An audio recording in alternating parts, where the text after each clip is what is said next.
है ना। तो ये इन तीनों को पढ़ाते समय ही मैं इसको समझा दूंगा बीच में, है ना।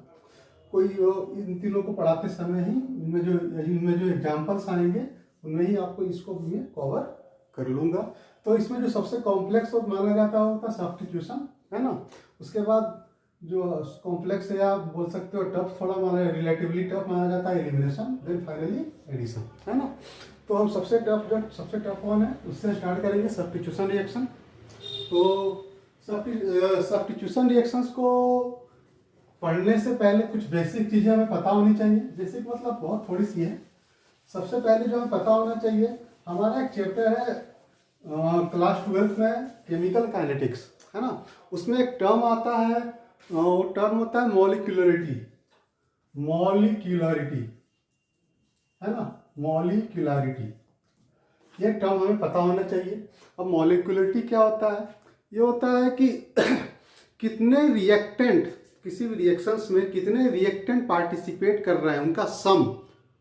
मान लो कोई रिएक्शन है, अभी उसमें भी डिपेंड करता है रिएक्शन एलिमेंट्री है या कॉम्प्लेक्स है। अगर रिएक्शन एलिमेंट्री है यानी वन स्टेप, अगर एलिमेंट्री रिएक्शन है, मान लो कोई एलिमेंट्री रिएक्शन है यानी ऐसा रिएक्शन जो वन स्टेप में होता है, वन स्टेप रिएक्शन है, अगर कोई ऐसा रिएक्शन जो वन स्टेप में होता है यानी कोई वन स्टेप रिएक्शन अगर है तो उसकी मॉलिक्यूलरिटी क्या होगी? मान लो कोई रिएक्शन ऐसे होता है A + B → C, ऐसा है, ये वन स्टेप है, ये रिएक्शन इसकी एक सिंगल स्टेप में हो जाता है।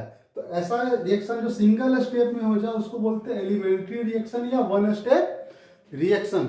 अगर ऐसे रिएक्शन का मॉलिक्यूलरिटी हमें फाइंड करना हो, ऐसे रिएक्शन का मॉलिक्यूलरिटी अगर हमें फाइंड करना हो तो कुछ नहीं करना, सिंपली इसके नंबर ऑफ रिएक्टेंट्स को ऐड कर देना है। तो इसमें ये हमें पता है ना, एरो के लेफ्ट हैंड साइड वाला रिएक्टेंट होता है, राइट हैंड साइड वाला प्रोडक्ट होता है। तो रिएक्टेंट के लेफ्ट हैंड साइड वाले को हम ऐड कर देंगे। तो कितने रिएक्टेंट है? एक ये रहा और एक ये। तो इस रिएक्शन की मॉलिक्यूलरिटी क्या हो जाएगी? इस रिएक्शन की मॉलिक्यूलरिटी हो जाएगी मॉलिक्यूलरिटी हो जाएगी 2, है ना।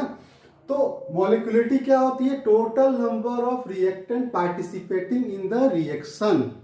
वो भी अलग अलग रिएक्शन, सिंपल रिएक्शन यानी कि एलिमेंट्री रिएक्शन के लिए तो सिंपल है, वन स्टेप में होता है, उस वन स्टेप में जितने भी रिएक्टेंट पार्टिसिपेट करेंगे उनको ऐड कर दो। दिक्कत कहाँ आती है? दिक्कत आती है कॉम्प्लेक्स रिएक्शन में।